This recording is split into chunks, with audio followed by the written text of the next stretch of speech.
Class 12th मैथ students, welcome to Magnet Brains. मैं हूं शिवानी शर्मा। आई होप आप लोग बहुत अच्छे होंगे एंड बहुत ही मजे के साथ अपनी पढ़ाई कर रहे हैं। सो स्टूडेंट्स, आप जानते ही हैं मैग्नेट ब्रेन्स पे class KG to class 12th आपका CBSE board, Hindi medium, English medium and variety of other courses बिल्कुल फ्री अवेलेबल है। तो आपको कोई भी सब्सक्रिप्शन नहीं लेना। ओके, सो क्लास 12 स्टूडेंट्स, इस वीडियो में हम क्या डिस्कस करने वाले हैं? इस वीडियो में हम डिस्कस करेंगे वेक्टर अलजेब्रा के कुछ ऐसे क्वेश्चंस जिनकी स्टार्टिंग जानना बहुत जरूरी है, क्योंकि अगर हमें स्टार्टिंग पता होगा तो एंड तो हम कर ही देंगे, राइट? ओके, तो सबसे पहला जो क्वेश्चन आपके वेक्टर अलजेब्रा में आता है जिसकी स्टार्टिंग जानना बहुत जरूरी है, वो ये है कि how to find direction ratios and direction cosines of a given vector.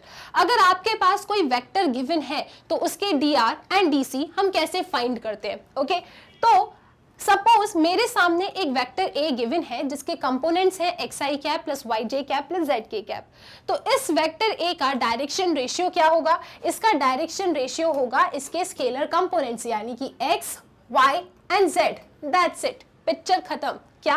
अगर कोई वेक्टर आपके पास गिवन है, उस वेक्टर की dr चाहिए तो सिर्फ उसी वेक्टर के स्केलर कंपोनेंट्स को आप लिख दो। अब सवाल ये उठता है कि ऐसे वेक्टर्स के हम डायरेक्शन कोसाइन कैसे फाइंड करते हैं? तो डायरेक्शन कोसाइन फाइंड करने के लिए आपको गिवन वेक्टर का यूनिट वेक्टर फाइंड करना होता है। जैसे आपके पास वेक्टर गिवन था ए वेक्टर, इसका जब आप कैप फाइंड करेंगे तो फॉर्मूला क्या होता है? A cap A vector divided by its magnitude. तो जब आप इस फॉर्मूले को लगाएंगे तो आपको गिवन वेक्टर का यूनिट वेक्टर मिल जाएगा, और एक बार अगर आपको यूनिट वेक्टर मिल गया तो उसके जो भी स्केलर कंपोनेंट्स होते हैं वो डायरेक्शन कोसाइन कहलाते हैं, राइट? तो मेरे पास ए वेक्टर ये था, इसका मैग्नीट्यूड क्या होगा? i, j एंड k के कोएफिशिएंट्स के स्क्वायर का सम अंडर रूट में आपको लिखना है और अपने वेक्टर को डिवाइड करना था। That's it. तो आपको ए कैप मिल जाएगा। तो इसके डीसीज क्या होंगे? x upon under root x square plus y square plus z square.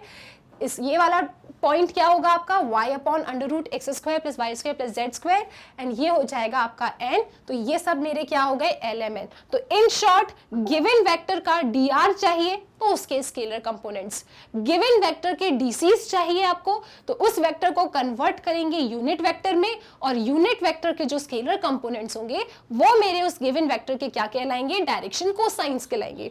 तो आई होप ये बात आपको याद रहेगी। दूसरा एक केस आपके वेक्टर अलजेब्रा में बनता है जिसपे बहुत बार प्रूव दैट के क्वेश्चन आते हैं, वो है यूज ऑफ दिस महा इंपॉर्टेंट प्रॉपर्टी। इस प्रॉपर्टी को मैं हमेशा महा इंपॉर्टेंट प्रॉपर्टी कहती हूँ। ये प्रॉपर्टी आपको क्या कहती है कि अगर आप किसी वेक्टर का मैग्नीट्यूड का स्क्वायर लिखते हैं तो उसे आप इस तरीके से ब्रेक करके लिखते हो, A vector dot A vector. Okay, तो ये प्रॉपर्टी मोस्टली इस टाइप के क्वेश्चंस में लगती है। तो जरा इस क्वेश्चन की फोटो आप अपने दिमाग में खींच लो कि अगर कोई मुझसे कहता है कि एबीसी कोई वेक्टर है और मेरे पास ऐसी कोई गिवन कंडीशन है, राइट, और फिर मुझसे कुछ इस तरीके की वैल्यू पूछी जाती है, या फिर वेक्टर अलजेब्रा के प्रूव दैट वाले क्वेश्चन में आप कहीं फंस जाओ और आपको डॉट प्रोडक्ट आजू बाजू कहीं नजर आ रहा है, इसका मतलब हाई चांसेस है कि ये महा इंपॉर्टेंट प्रॉपर्टी का यूज होगा। मैम, इस प्रॉपर्टी का एप्लीकेशन कैसे होता है? तो आपको जो भी कंडीशन गिवन है ना, आपको उस कंडीशन का मैग्नीट्यूड लेना है दोनों तरफ। तो आप मैग्नीट्यूड लेंगे इसका, मैग्नीट्यूड लेंगे जीरो वेक्टर का, तो जीरो वेक्टर का मैग्नीट्यूड तो जीरो हो जाएगा। अब महा इंपॉर्टेंट प्रॉपर्टी पे अगर पहुंचना है तो आप देख रहे हो वहां पे मैग्नीट्यूड का स्क्वायर है, तो आप दोनों तरफ स्क्वायर कर देंगे। तो जीरो का स्क्वायर क्या हो जाएगा? जीरो, और इसके बाद आप इसे डॉट प्रोडक्ट ऑफ इस वेक्टर का ब्रेक करके लिख सकते हो। इस तरीके से आप ब्रेक करेंगे तो आपका काम हो जाएगा। ठीक है जी, That's it. So, अगर मेरे पास इस तरीके से कुछ गिवन है एक्सप्रेशन जिसका मुझे कोई रिजल्ट प्रूव करना है तो आपको क्या करना है?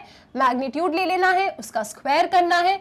अब इस तरीके से अगर लिखा हुआ होता है तो उसको उसके सेम में आप डॉट में ब्रेक करके लिख देते हो। तो this dot this equal to zero, फिर आपको बस इस ब्रैकेट को ओपन करना है और बड़े प्यार से आपका ये क्वेश्चन खत्म हो जाएगा। ठीक है, हमने डॉट ले लिया, फिर इसका डॉट इससे, इसका डॉट इससे, इसका डॉट इससे, इस तरीके से बस आपको आगे बढ़ते जाना है और आप अपने इस क्वेश्चन को सॉल्व कर लोगे। आप देख सकते हो यहाँ पे दोबारा क्या हो रहा है कि दो सेम वेक्टर का डॉट आ रहा है, तो इस वाले पॉइंट पे भी महा इंपॉर्टेंट प्रॉपर्टी लग जाएगी। सेम बी डॉट बी है तो यहाँ पे भी, सेम कहानी यहाँ है तो इधर भी। राइट बाकी सब फिर स्टेप्स हैं, आप उन्हें फॉलो कर सकते हो, राइट तो आई होप ये चीज क्लियर है। तो ये प्रॉपर्टी कब लगती है, जब इस पैटर्न का कोई क्वेश्चन आता है, दोनों तरफ मैग्नीट्यूड लो, दोनों तरफ स्क्वायर लो, मैग्नीट्यूड को ओपन कर दो as a dot product of the same two vectors, तो आपका काम इस क्वेश्चन में खत्म हो जाएगा। उसके बाद आपको कभी भी ये वाली प्रॉपर्टीज नहीं भूलना। कौन सी? जब आप डॉट प्रोडक्ट दो सेम वेक्टर्स का लेते हो तो आपको 1 मिलता है। i dot I, j dot J, k dot के हमेशा आपको 1 देगा। अगर आप i का डॉट j से लेते हो या j का डॉट k से लेते हो या k का डॉट i से लेते हो तो आपको 0 मिलता है। तो डॉट प्रोडक्ट में सब कुछ सेम सेम होगा तभी आंसर 1 होगा, अदरवाइज 0। लेकिन क्रॉस प्रोडक्ट की कहानी क्या है? क्रॉस प्रोडक्ट की कहानी थोड़ी उल्टी हो जाती है। अगर आप दो सेम वेक्टर का क्रॉस लेते हो तो आपको 0 वेक्टर मिलता है। इसका लॉजिक क्या है, रीजन क्या है, वो सब हमने डिटेल में पढ़ा है, लेकिन अभी बस आप पॉइंट्स को याद रखिए कि दो सेम वेक्टर का अगर आप क्रॉस लेते हैं तो आंसर 0 होता है। और जब भी क्रॉस प्रोडक्ट में आपको क्रॉस करना है किसी दो वेक्टर्स का तो हम लोग एंटी क्लॉकवाइज जाते हैं। यहाँ i फिक्स करोगे, यहाँ j फिक्स करोगे, यहाँ k फिक्स करोगे। अगर आपको i क्रॉस j चाहिए, आप घड़ी के उल्टे डायरेक्शन में जा रहे हो तो i क्रॉस j आपको क्या देगा? k, and that will be the positive k। Okay फिर j क्रॉस k क्या होगा? i कैप, फिर k क्रॉस i कैप क्या होगा? j cap. तो आप एंटी क्लॉकवाइज घूमते हो और आप अपने आंसर तक पहुंच जाते हो। क्या ये बात क्लियर है? और अगर आप क्रॉस में क्लॉकवाइज घूमेंगे तो आंसर नेगेटिव आएगा, ठीक है। जैसे अगर आप j क्रॉस i पूछेंगे हमसे तो आंसर क्या आएगा? -k। आप i क्रॉस k हमसे पूछेंगे तो आंसर क्या आएगा? -j, ठीक है। और अगर आप k क्रॉस j पूछेंगे तो आंसर क्या आएगा? -i। तो ये चीज आप याद रखिएगा, i j k यहाँ फिक्स करो। एंटी क्लॉकवाइज जाएंगे तो पॉजिटिव, क्लॉकवाइज जाएंगे तो नेगेटिव, ठीक है। जानना बहुत ही ज्यादा इंपॉर्टेंट है, राइट क्योंकि ये थोड़े से हट के क्वेश्चन है लेकिन पेपर में आ जाते हैं ना तो मजा आ जाता है। जैसे कि पहला केस है when the curve to be traced is given in square root. अब आपको अचानक से याद आएगा कि मैम ने जब एप्लीकेशन ऑफ इंटीग्रल पढ़ाया था तब उन्होंने कहा था कि ये जो कुछ साधारण से कर्व आपके सामने समझ में दिखाई देते हैं, जैसे सर्कल, पैराबोला, मॉड वाला function y equal to x या y equal to x cube या फिर इलिप्स, तो इनके तो मैम हमें इक्वेशंस याद है। कोई अगर हमें इनकी इक्वेशन दे देगा ना, हम आसानी से इनको जाके प्लॉट करके आ जाएंगे। ये तो एकदम स्टैंडर्ड कर्व है। लेकिन कभी कभी ऐसा हो जाता है, कभी कभी कुछ ऐसे क्वेश्चन आपके सामने आ जाते हैं जो स्टैंडर्ड कर्व नहीं होते, मतलब उनको एक नजर में देख के आप पहचान के बता नहीं सकते कि इसकी मुझे क्या शेडिंग करनी है, इसकी मुझे क्या प्लॉटिंग करनी है, इसको जस्ट देख के मैं नहीं बता सकती। तो ये एक वैसा केस है एप्लीकेशन ऑफ इंटीग्रल्स में जब आपको एक ऐसा कर्व ट्रेस करना है जो स्क्वायर रूट के अंदर है। तो मैं इसे कैसे ट्रेस करूं, इसमें थोड़ा सा ट्विस्ट होता है, ठीक है। तो इसी ट्विस्ट को समझाने के लिए इस छोटे से वीडियो में हम देखते हैं कि क्या क्या लॉजिक या क्या क्या डिफरेंट केसेस ऐसे होते हैं जिनको जानना आपको बहुत जरूरी है, सो दैट आप अपने क्वेश्चन की स्टार्टिंग कर सको। और एक बार जब हमने क्वेश्चन की स्टार्टिंग कर दी तो एंड तो हम कर ही देंगे, राइट, परफेक्ट, ओके। तो यार ये जो कर्व इनने हमें दिया है ना, y is equal to √16 - x², ये कर्व मेरा इनमें से किसी के जैसा नहीं है, कोई स्टैंडर्ड इक्वेशन नहीं है। कैसे प्लॉट करूं? यहां पे आपने हिंट क्या पकड़ी कि स्क्वायर रूट के अंदर है मेरा फंक्शन। तो सबसे पहले इसे पहचानने के लिए कुछ स्टेप्स होती है। स्टेप नंबर 1, आपको स्क्वायर रूट में फंक्शन दिया है, आप उस फंक्शन का स्क्वायरिंग बोथ द साइड कर दे। तो जब आप स्क्वायरिंग बोथ द साइड करेंगे तो आपको y² is equal to 16 - x² मिला। फिर जब इसको थोड़ा अच्छे से अरेंज करके लिखेंगे तो आपको क्या मिलेगा? x² + y² is equal to 16। यानी कि इसको और प्यार से अगर आप लिखोगे तो x² + y² is equal to 4²। और ये तो कहीं ना कहीं इसके जैसा ही बन गया, सही बात है। तो पहले ये कर्व जो ऐसा था इसे देख के हम नहीं पहचान पा रहे थे कि ये क्या है, इसकी मैं क्या कर्व ट्रेसिंग करूं। तो मैंने पकड़ा स्क्वायर रूट है ना, स्क्वायर रूट परेशान कर रहा है तो स्क्वायरिंग कर देते हैं बोथ द साइड स्क्वायरिंग करके इस कर्व को मैंने क्या समझ लिया कि ये तो सर्कल है। तो खुशी खुशी में गए अपन, कार्टेशियन प्लेन अपन ने बनाया और अपन एक सर्कल बना देंगे। ठीक है, सर्कल की रेडियस क्या है 4, तो दिस इज 4,0 और इसका सेंटर क्या है 0,0। लेकिन आपको यहाँ पे इस सर्कल का एरिया फाइंड करके नहीं आना है। ठीक है, ये तो हमने हिंट पकड़ी है, ये तो कर्व आपने समझा है, आपने इसे एनालाइज किया, लेकिन कर्व क्या गिवन था? कर्व था आपके पास y is equal to √16 minus x square. Just to know कि आखिरकार ये कर्व है क्या, तो हमने स्क्वायरिंग किया। जैसे ही आपको पता चल गया ना कि एक सर्कल है, फिर आप जाएंगे अपने स्क्वायर रूट वाले कर्व पे, इसको देखोगे, अब इससे कुछ बातें करोगे और सोचोगे क्या जो मैंने ये बनाया है ये 100% इसको सेटिस्फाई करेगा। मतलब इसका मतलब ये है कि आप देख सकते हो given curve is y is equal to √16 minus x square. मतलब मेरा y कैसा है यहाँ पे? मेरा y तो यहाँ पे पॉजिटिव है, लेकिन जब मैं कर्व को देख रही हूं तो ये कर्व तो मेरा y के नेगेटिव डायरेक्शन में भी जा रहा है, लेकिन यहाँ पे जो मेरा कर्व रिस्ट्रिक्टेड है, रुका हुआ है, वो कहाँ तक है? पॉजिटिव डायरेक्शन में। y एक्सिस के पॉजिटिव में ही इस कर्व को रहना है। मतलब यहाँ से आपका कर्व उड़ जाएगा और सिर्फ इतने हिस्से में ऊपर ही रहेगा, क्योंकि नीचे वो क्या है? y आपकी नेगेटिव है, वहां आपको जाना नहीं है। तो कुल मिला के इसका जो फाइनल कर्व ट्रेसिंग होगा वो एक सेमी सर्कल होगा। क्या ये बातें आप लोगों को क्लियर है? फिर इनने क्या बोला कि एरिया फाइंड कीजिए उस रीजन का जो इस कर्व ने और एक्स एक्सिस ने बंद किया है। मतलब ये रही एक्स एक्सिस, ये रहा आपका कर्व, आपको इसका एरिया फाइंड करना है, दैट्स इट। तो स्टार्टिंग में अगर मैं उसको पढ़ती y is equal to square root of 16 minus x square, मुझे कोई कर्व ट्रेसिंग आती ही नहीं, क्योंकि मैंने तो इतने सारे जो कर्व्स पढ़े थे वहां पे ऐसा तो कोई फंक्शन पढ़ा ही नहीं। तो फिर अचानक से आप क्या पकड़ेंगे? आपने देखा स्क्वायर रूट है, उसे हटाया जाए, स्क्वायरिंग किया जाए, कर्व क्या सामने आया? एक सर्कल आया।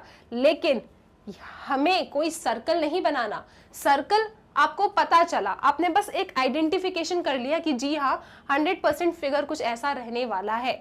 फिर आप अपने रियल कर्व के पास जाएंगे, उससे पूछोगे क्या सच में मैं तुम्हारी प्लॉटिंग इसी तरीके से करूं? तो बोलेगा नहीं। क्यों? क्योंकि y कैसा है? पॉजिटिव। मतलब नीचे के डायरेक्शन में आपको नहीं जाना, आपको बस ऊपर के डायरेक्शन में जाना है और फिर बस आपको इसका एरिया फाइंड करके आ जाना है। और ये रही पूरी स्टेप्स, किस तरीके से आपने एरिया फाइंड किया। ठीक है, तो इसका जो रियल फिगर बनेगा वो क्या बनेगा? कुछ इस तरीके का। ठीक है जी, आपको इसका एरिया फाइंड करना है, दैट्स इट। आपको ये नीचे वाले पोर्शन पे यहाँ पे नहीं जाना। आपको कितने रीजन का एरिया फाइंड करना है? सिर्फ इस रीजन का एरिया फाइंड करना है। अब क्योंकि इतने रीजन का जो एरिया फाइंड करना है वो सिमेट्रिक है, तो आप लोग कहानी जानते हो, 2 टाइम्स करेंगे, फॉर्मूला लगा देंगे इसका, upper limit minus lower limit किया और आपके पास फाइनल आंसर आ गया। तो इस क्वेश्चन में सबसे इंपॉर्टेंट क्या था? टू नो कि ये कर्व क्या है, उसका प्लॉटिंग इंपॉर्टेंट थी। आई होप कि अब इस स्क्वायर रूट वाले पे कोई भी क्वेश्चन आपके सामने आ जाए, आप उसकी कर्व ट्रेसिंग करके आ जाओगे। राइट, स्क्वायरिंग कर देना बोथ द साइड और उसके बाद आप क्या करना? जो भी कर्व बना उसे पूरा बनाना।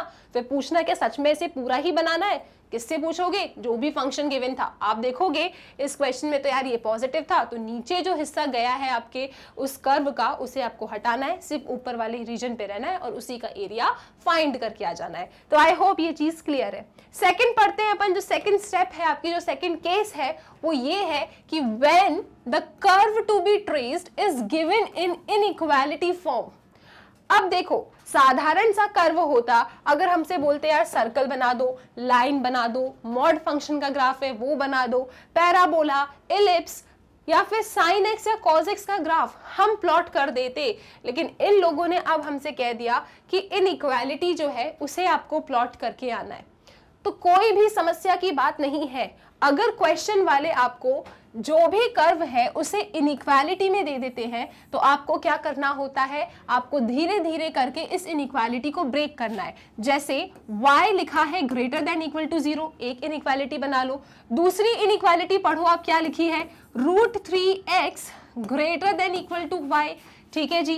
तीसरी इनइक्वालिटी क्या है? X square plus y square less than equal to 4, y 0 से बड़ा है, y √3x से छोटा है and this is less than equal to 4। आपने अपनी इनइक्वालिटीज को अच्छे तरीके से लिख के रख लिया। फिर मैम हमें तो इक्वालिटी को ट्रेस करना आता है, ये तो इनइक्वालिटीज है, कोई टेंशन नहीं लेना। आप इन इनइक्वालिटीज को एज एन इक्वालिटी बना लीजिए, मतलब y इक्वल टू 0, मतलब √3x is equal to y and x square plus y square is equal to 4। आप अपने गिवन इनइक्वालिटीज को एज अ इक्वालिटी समझें और फिर आप उसकी क्या कर दें, कर्व ट्रेसिंग कर दें। ठीक है, चलो आ जाओ कर्व ट्रेसिंग करते हैं। तो ये रहा मेरा y एक्सिस, ये रहा मेरा x एक्सिस। मुझे क्या गिवन है, एक सर्कल गिवन है, तो लो मैंने ये सर्कल बना दिया। इस सर्कल की रेडियस क्या है, x square plus y square is equal to a square, मतलब इसकी रेडियस है 2, सो दिस इज 2,0। सेंटर क्या है इसका, 0,0। दूसरी लाइन क्या है मेरे पास, y is equal to √3x, y equal to x बोले, y इक्वल टू 2x बोले, या y इक्वल टू √3x बोले, ये तो वो ही लाइन है जो ओरिजिन से निकल जाएगी। So this is y is equal to √3x, that's it. y equal to 0 का मतलब क्या होता है, आपकी x एक्सिस। तो ये आपने प्लॉट कर दिया। ओके मैम, तो कर्व ट्रेसिंग तो हमने कर दी, तो क्या इस क्वेश्चन में यही समस्या थी कि कर्व ट्रेसिंग कैसे करना है? ये तो समस्या नंबर 1 थी। जो समस्या नंबर 2 है वो ये है कि आखिरकार आपको किस रीजन का एरिया फाइंड करना है, क्योंकि जब भी पहले क्वेश्चन देते थे तो बोला करते थे कि find the area of the reason bounded between this या दैट, या फिर एक्स एक्सिस से बाउंडेड हो, वाई एक्सिस से बाउंडेड हो। यहाँ पे इन्हें कुछ बताया ही नहीं है कि किस रीजन का आपको एरिया फाइंड करना है। सिंपल इनइक्वालिटीज दी, हमने कहा ठीक है इक्वालिटी समझ के ट्रेस कर देंगे, लेकिन जब बारी आती है कि किस रीजन का एरिया फाइंड करना है, तब पिक्चर में दोबारा आती है ये इनइक्वालिटीज। ओके, तो अब हम इन इनइक्वालिटी से ही पूछेंगे और जाके वहां पे कर्व की रीजन को आइडेंटिफाई करेंगे। तो सबसे पहले यहाँ पे लिखा है y greater than equal to 0, मतलब आपको नीचे के डायरेक्शन में जाना नहीं है। y greater than equal to 0 है, मतलब आपको ऊपर के डायरेक्शन में ही रहना है, यानी कि यहाँ पे नीचे के डायरेक्शन में कोई शेडिंग नहीं होगी। दूसरा क्या है कि x square plus y square less than equal to 4, मतलब आपको सर्कल के अंदर ही रहना है। वो सर्कल की इक्वेशन है, सर्कल की इक्वेशन लेस देन है उसकी रेडियस से, यानी आपको सर्कल के अंदर रहना है। ग्रेटर देन इक्वल टू होता तो आप सर्कल के बाहर जाते। तो आप अभी क्या करेंगे इस फिगर में, यहाँ पे इस तरीके से सर्कल था, ये लाइन थी, y greater than equal to 0 ने कहा कि ऊपर रहना है, सर्कल ने लेस देन इक्वल टू 4 ने कहा कि सर्कल के अंदर रहना है। अब बात ये आती है कि लाइन क्या कह रही है। अब हमें यह समझ नहीं आ रहा कि लाइन के इस तरफ शेड करें या लाइन के उस तरफ शेड करें। नीचे जाना नहीं है, सर्कल से बाहर जाना नहीं है, तो ये बताओ इधर शेडिंग करें या फिर यहाँ शेडिंग करें। तो ये पूछने के लिए हम यहाँ का कोई भी आर्बिटरी पॉइंट उठा लेते हैं। सपोज ये 2,0 है तो 100% यहाँ 1,0 तो रहा होगा, राइट। इस इनइक्वालिटी में मैं 1,0 को सब्स्टिट्यूट करके देख लेती हूँ। सो 1,0 जब मैंने यहाँ रखा तो √3 is greater than equal to 0 आ रहा है। क्या ये बात सच है? यस, ये बात ट्रू है।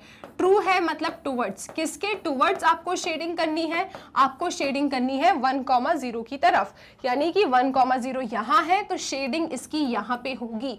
आई होप ये चीज आपको समझ में आई। तो जब भी इनइक्वालिटीज गिवन है तो बेसिकली इसीलिए गिवन होता है सो दैट आप आइडेंटिफाई कर सकें कि आपको शेडिंग कहाँ करनी है। y greater than equal to 0 ने कहा था ऊपर रहना है, सर्कल की इक्वेशन ने कहा था सर्कल के अंदर रहना है। अब बात आती है लाइन की, तो लाइन से हमने ये पूछा तुम्हें यहाँ शेड करें या फिर यहाँ शेड करें।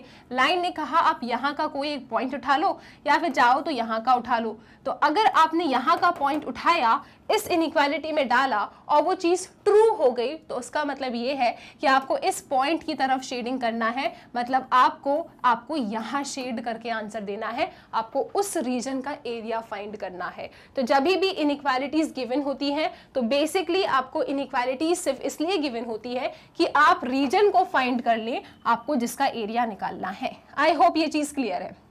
अब इसका सोल्यूशन देखना चाहते हैं तो सोल्यूशन पूरा आपके सामने रखा है। आप परपेंडिकुलर ड्रॉ करेंगे, उसके बाद इतने हिस्से में वर्टिकल स्ट्रिप, फिर यहाँ वर्टिकल स्ट्रिप, और फिर आप जानते ही हैं किस तरीके से आगे बढ़ना है। यहाँ जो मैं आपको समझाना चाहती हूँ वो ये है कि जब इनइक्वालिटी वाले क्वेश्चन आते हैं तो बेसिकली आप उन्हें एज एन इक्वालिटी समझ के ट्रेस कर दें, फिर इनइक्वालिटी से ही पूछ के वैल्यूज को डाल के आप उसमें शेडिंग करें और जिस रीजन का एरिया फाइंड करना है वो आइडेंटिफाई कर लें।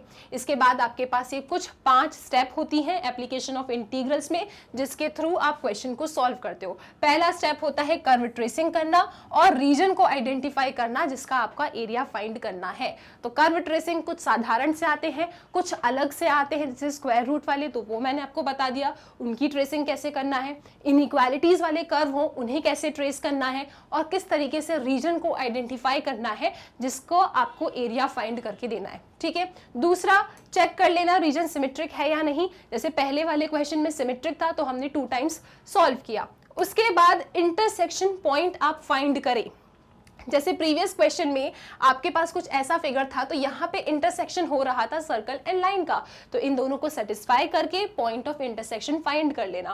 फिर उस पॉइंट ऑफ इंटरसेक्शन से एक परपेंडिकुलर ड्रॉ करना, और अगर आपका परपेंडिकुलर उस रीजन के अंदर लाई करता है जिसका आपको एरिया फाइंड करना है तो आप उस रीजन का एरिया टुकड़ों में निकालते हो। मतलब इसको A1 कहोगे, इसको A2 कहोगे, फिर जाके आप टोटल एरिया निकालोगे A1 प्लस A2 करके।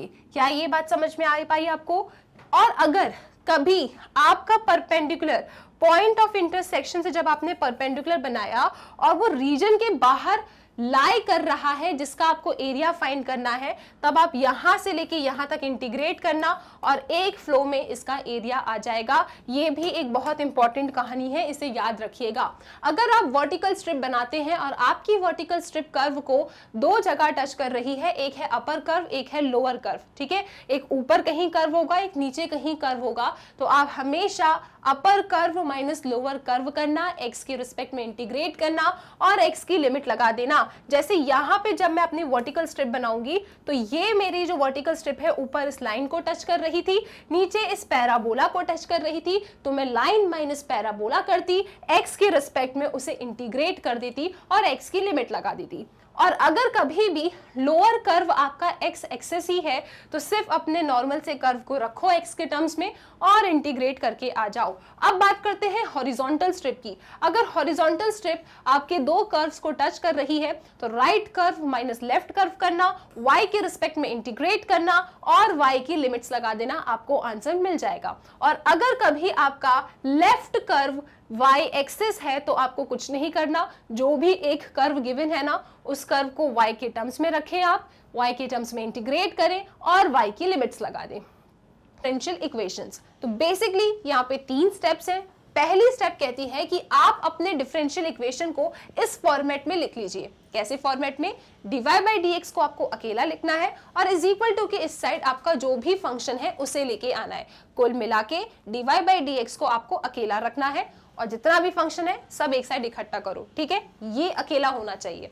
इसके बाद आप आइडेंटिफाई करेंगे कि क्या आपकी given differential equation variable separable form की है या फिर होमोजेनियस डिफरेंशियल इक्वेशन है या फिर ये एक लीनियर डिफरेंशियल इक्वेशन है। तो पहचानते कैसे हैं? अगर आपकी differential equation variable separable form की होती है तो आप क्या करते हैं, आप अपने x वाले टर्म्स को एक तरफ ले जाते हैं, y वाले टर्म्स को एक तरफ ले जाते हैं। अगर आप ये करने में सक्सेसफुल हो जाते हैं, मतलब x वाले टर्म्स सारे dx के पास आ जाएं और y वाले सारे टर्म्स आपके dy के पास पहुंच जाए, तो इसका मतलब ये है कि ये differential equation variable separable form के थ्रू सॉल्व हो जाएगी। जैसे आप यहाँ पे बहुत आसानी से देख सकते हैं, x वाले टर्म्स dx के पास हैं, y वाले टर्म्स dy के पास हैं। एक बार जब आपने वेरिएबल्स को सेपरेट कर दिया है, फिर पिक्चर में कौन आता है? फिर पिक्चर में आता है इंटीग्रेशन। आप दोनों तरफ इंटीग्रेट करेंगे और इसको सॉल्व कर देंगे, ठीक है। इसके बाद हम बात करते हैं कि अगर आपकी differential equation variable separable form की नहीं है और ये एक होमोजेनियस डिफरेंशियल इक्वेशन है तो उसे कैसे पहचाना जाएगा? आपको याद होगा स्टेप नंबर 1 में हमने क्या किया कि dy बाई dx को as a function of xy लिख लिया था। अब अगर आपको पहचानना है और आप परेशानी में फंस रहे हो कि आपके वेरिएबल सेपरेट हो ही नहीं रहे, मतलब variable separation form cancel out हो गया, तो आप किसके बारे में सोचेंगे? आप सोचेंगे होमोजेनियस डिफरेंशियल इक्वेशन तो नहीं है कहीं। तो होमोजेनियस डिफरेंशियल इक्वेशन के लिए आप अपने फंक्शन को, जिसको आपने एक साइड स्टेप नंबर 1 में ही रख लिया था, इस फंक्शन को उठाओगे और आप उस x एंड y को रिप्लेस करेंगे लैम्डा x लैम्डा y से। ओके जब आप रिप्लेस करेंगे और अगर आपको दोबारा से वही फंक्शन मिल जाता है, इसका मतलब आपकी differential equation homogeneous differential equation है। राइट क्या करना है आपको, जो भी आपका फंक्शन था जो आपने स्टेप 1 में एक्साइड कर लिया था, उस फंक्शन में x एंड y की जगह lambda x and lambda y से रिप्लेस करना। अगर आपका लैम्डा चला जाता है और दोबारा आपको वही फंक्शन मिल जाता है, इसका मतलब आपकी डिफरेंशियल इक्वेशन एक होमोजीनियस डिफरेंशियल इक्वेशन है। या फिर अगर आपका function of y by x के फॉर्म में आ रहा है, मतलब आपके फंक्शन में लिखा हर एक term as a function of y by x बन रहा है, तो भी आपकी डिफरेंशियल इक्वेशन होमोजीनियस होती है। अगर आपको ये मेथड फॉलो नहीं करना, इस तरीके से अरेंज करना है, तो आप ये भी कर सकते हो।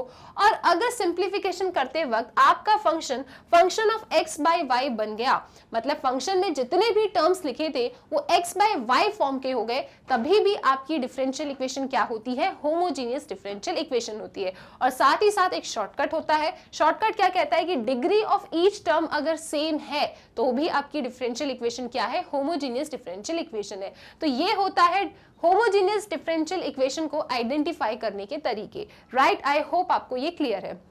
अगर इस फॉर्मेट में करना चाहते हैं तो आप इस फॉर्म में शो कर सकते हैं, या फिर सबसे इजी क्या है, जो भी फंक्शन है लैम्डा x लैम्डा y से रिप्लेस करो, अगेन आपको आपका फंक्शन मिल जाता है, मतलब ये होमोजीनियस है। फिर बात करते हैं कि अगर आपकी डिफरेंशियल इक्वेशन एक लीनियर डिफरेंशियल इक्वेशन है तो आप उसे कैसे पहचानोगे। लीनियर डिफरेंशियल इक्वेशन को पहचानने का सबसे बेस्ट तरीका है, क्योंकि हमें तो सिर्फ टाइप 1 पढ़ना है, तो वो ये कहता है कि अगर आपके डिफरेंशियल इक्वेशन में सिंगल y नजर आ जाए, सिंगल y अगर नजर आ जाता है, इसका मतलब ये एक लीनियर डिफरेंशियल इक्वेशन है।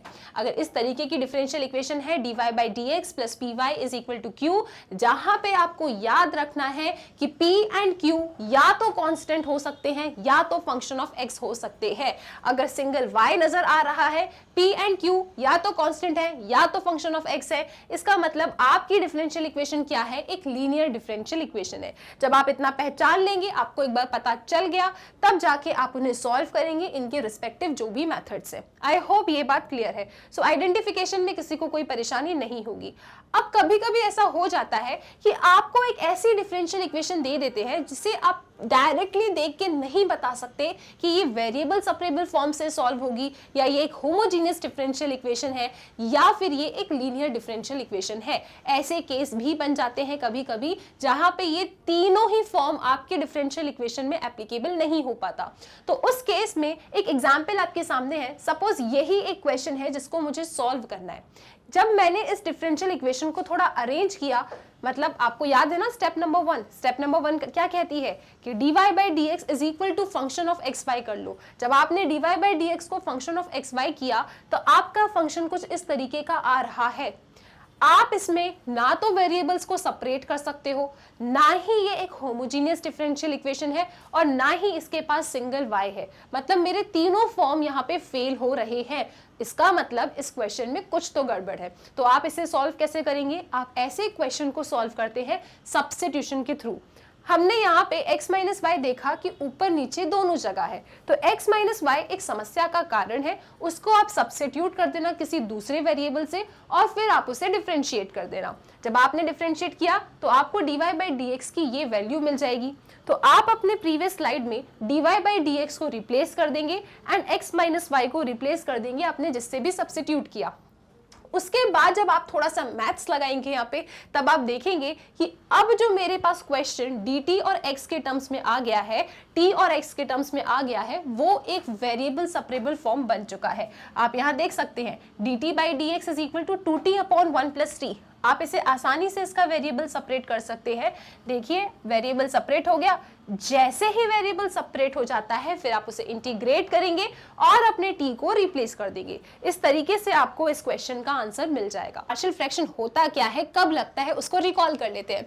तो कभी भी अगर आपके पास फंक्शन इस फॉर्मेट का है, कैसा, न्यूमरेटर बाय डिनोमिनेटर टाइप का, तो अगर आपके न्यूमरेटर की डिग्री डिनोमिनेटर की डिग्री से छोटी है तो ऐसे फ्रैक्शन को हम प्रॉपर फ्रैक्शन कहते हैं। और जब आपका फ्रैक्शन प्रॉपर होता है तो p से प्रॉपर, p से पार्शियल, आप उसमें इसमें लगा देते हो partial fraction.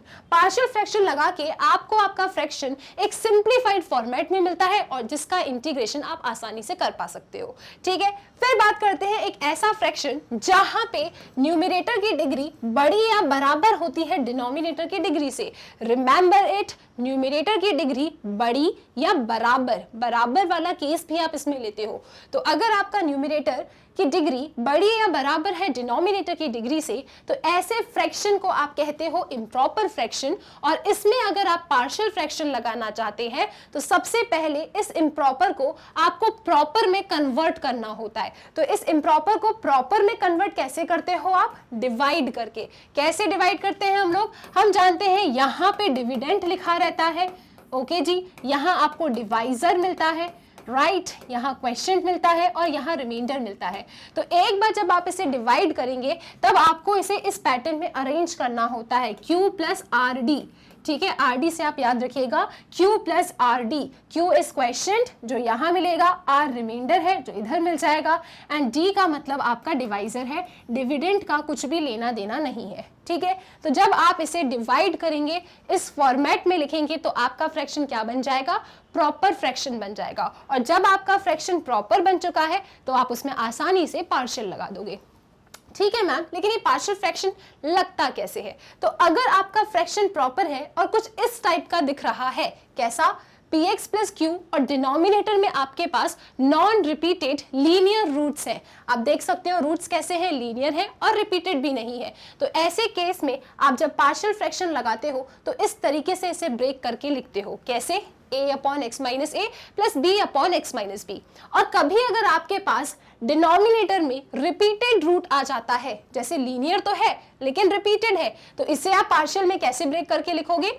a upon x minus a plus b upon x minus a का whole square plus c upon x minus b. ठीक है, एक्स माइनस ए का होल स्क्वायर है तो पहले सिंगल, फिर डबल पावर, और फिर जो तीसरा वाला आपका लीनियर फैक्टर था आप उसे लिखेंगे। तो याद रखना है ये आपको। और अगर आपके पास इस तरीके का डिनोमिनेटर आता है जहां पे एक फ्रैक्शन तो ठीक है, कोई परेशानी नहीं है उसको, लेकिन जो आपका दूसरा फ्रैक्शन है वो फर्दर फैक्टराइजेबल नहीं है। ओके, तो अगर ये फैक्टर मेरा फर्दर फैक्टराइजेबल नहीं है तो इसे मैं पार्शियल में इस तरीके से ब्रेक करके लिखती हूँ। कैसे?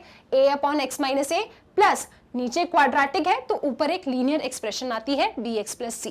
तो ये तीन ही टाइप की कैटेगरी है जो आपको बहुत अच्छे से याद रखना है। इनका पार्शियल फ्रैक्शन क्या होता है, इसका फॉर्म भी आपको याद रखना है। अब यहाँ पे ना एक क्वेश्चन आता है पार्शियल फ्रैक्शन में इस पैटर्न का। ये पैटर्न क्या कहता है कि आपको इंटीग्रेट करना है x square divided by x square plus a square x square plus b square. 100% numerator की डिग्री डिनोमिनेटर की डिग्री से छोटी है, फ्रैक्शन तो मेरा प्रॉपर है, तो मैं इसमें पार्शियल लगा सकती हूँ। लेकिन अगर मैं नॉर्मल तरीके से पार्शियल यहाँ लगाऊंगी तो मैं देख रही हूँ कि जो डिनोमिनेटर में मेरे पास फैक्टर्स है वो फर्दर फैक्टराइजेबल नहीं है। और जब फैक्टर्स आपके फर्दर फैक्टराइजेबल नहीं होते तो आप उन्हें पार्शियल में इस तरीके से ब्रेक करके लिखते हो। लेकिन हमारे पास एक उपाय है इसको बहुत ही ज्यादा ईजी बनाने का, और वो उपाय क्या है कि आपके पास जितने भी एक्स स्क्वायर हैं, ओके, सब दिखने चाहिए एक्स स्क्वायर, जितने भी एक्स स्क्वायर हैं उसको एक डमी वेरिएबल से रिप्लेस कर दो। सिर्फ रिप्लेस किया है, सब्स्टिट्यूट नहीं किया। डमी वेरिएबल से एक्स स्क्वायर को रिप्लेस करो तो आपका इंटीग्रेंड कुछ ऐसा दिखने लगेगा। ओके, इंटीग्रेंड नहीं, आपका फ्रैक्शन कुछ ऐसा दिखने लगेगा। और इस फ्रैक्शन को आप देख सकते हो कि जब इसमें पार्शियल लगाएंगे तो ये वाला लगेगा, क्योंकि फैक्टर्स कैसे हैं आपके, लीनियर है।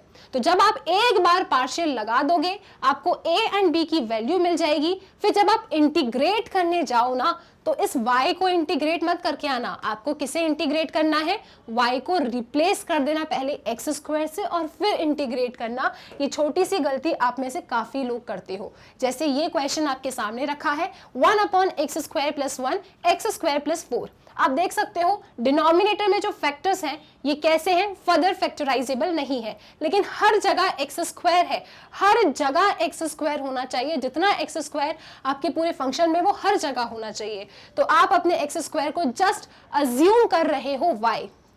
आप सब्स्टिट्यूट नहीं कर रहे, आप अज्यूम कर रहे हो। y एक डमी वेरिएबल है, तो हमने इस फंक्शन को इस तरीके का बना लिया। अब हम इसमें आसानी से अपना पार्शियल फ्रैक्शन लगाएंगे। पार्शियल फ्रैक्शन लगा के हमें a एंड b मिल गया, और एक बार जब हमें a एंड b मिल जाता है तब हम क्या करेंगे, हम दोबारा से अपने y को रिप्लेस कर देंगे एक्स स्क्वायर से। a की वैल्यू रखो, b की वैल्यू रखो, y को भी रिप्लेस कर दो, किससे, एक्स स्क्वायर से, और उसके बाद इंटीग्रेट करना। y को इंटीग्रेट नहीं करना, y तो सिर्फ एक डमी वेरिएबल था, उसका काम सिर्फ पार्शियल फ्रैक्शन तक ही था। एक बार a एंड b मिल गया, इंटीग्रेट करने के लिए y को रिप्लेस करना एक्स स्क्वायर से और फिर इंटीग्रेट करके आंसर आना। एक और केस बनता है आपके पार्शियल फ्रैक्शन में, वो बनता है जब आप सब्स्टिट्यूशन करते हो। जब आप सब्स्टिट्यूशन करते हो, जैसे कि आप इस फंक्शन को देख सकते हो, यहाँ पे आप एक्स स्क्वायर को डमी वेरिएबल नहीं लोगे, क्योंकि आपको फंक्शन और फंक्शन का डेरिवेटिव नजर आ रहा है, तो यहाँ पे करोगे आप substitution. So dummy variable and substitution में फर्क होता है, ठीक है। यहाँ पे आपने एक्स स्क्वायर को t लिया, डिफरेंशिएट किया, आपका ये पूरा इंटीग्रैंड इस तरीके का बदल गया। ओके अब आप इसमें पार्शियल फ्रैक्शन लगाएंगे, a एंड b की वैल्यू रखेंगे और t के टर्म्स में ही इंटीग्रेट करके आओगे, क्योंकि आपने यहाँ सब्स्टिट्यूशन किया है, आपने किसी डमी वेरिएबल को नहीं बुलाया। तो आपको क्या करना है, a एंड b मिल गया, t के टर्म्स में ही इंटीग्रेट कर दोगे और फिर लास्ट में अपने t को रिप्लेस कर देना जो भी आपने सब्स्टिट्यूट किया है। सो आई होप ये बात आपको क्लियर हो गई कि डमी वेरिएबल का पार्शियल फ्रैक्शन में कितना रोल होता है और सब्स्टिट्यूशन में क्या किया जाता है। Dummy variable only to make partial fraction simple, जैसे ही आपको ए बी मिल गया, इंटीग्रेट करने के लिए उस डमी वेरिएबल को हटा के एक्स स्क्वायर रखो, इंटीग्रेट करो। सब्स्टिट्यूशन में क्या होता है, फंक्शन एंड फंक्शन का डेरिवेटिव होता है। आपने सब्स्टिट्यूट किया है, सब्स्टिट्यूट किया मतलब अपने फंक्शन को टी के टर्म्स में बनाया, तो टी के टर्म्स में ही पार्शियल लगाओगे, टी के टर्म्स में ही इंटीग्रेट करोगे और लास्ट में जाके अपने t को रिप्लेस कर। बता दीजिए कैसे सॉल्व किए जाते हैं। सो फुट ऑफ द परपेंडिकुलर या फिर इमेज ऑफ अ पॉइंट, अगर इस टाइप के कोई क्वेश्चन आते हैं ना, तो बेसिकली आपको दो कैटेगरी सामने आती है। पहली कैटेगरी होती है कि इस पॉइंट का फुट ऑफ द परपेंडिकुलर हमें बता दीजिए, किस पे बताना है, लाइन के ऊपर। या फिर जो दूसरा टाइप का क्वेश्चन बनता है वो ये बनता है कि इस पॉइंट का फुट ऑफ द परपेंडिकुलर आपको बताना है प्लेन पे। मतलब एक फुट ऑफ द परपेंडिकुलर का क्वेश्चन आपके लाइन वाले कंसेप्ट पे आता है और एक फुट ऑफ द परपेंडिकुलर का कंसेप्ट या फिर इमेज वाला कंसेप्ट आपके प्लेन वाले पे आता है। तो दोनों ही क्वेश्चन को किस तरीके से सॉल्व करते हैं, उनकी क्या स्टेप्स है, उसे हम इस वीडियो में जल्दी से डिस्कस कर लेंगे। ओके तो आपके सामने एक क्वेश्चन है कि if a line drawn from the point, एक पॉइंट है, सपोज ये रहा पॉइंट ए, इस पॉइंट ए से जिसका कोऑर्डिनेट है 1 2 1, वहां से हमने एक लाइन ड्रॉ की है और ये मेरी लाइन परपेंडिकुलर है किस पे, लाइन जॉइनिंग पी क्यू। तो देखो ये पी क्यू के कोऑर्डिनेट्स मेरे पास हैं, पी क्यू से ये लाइन जो है मेरी जो ए पॉइंट से आई है वो परपेंडिकुलर है।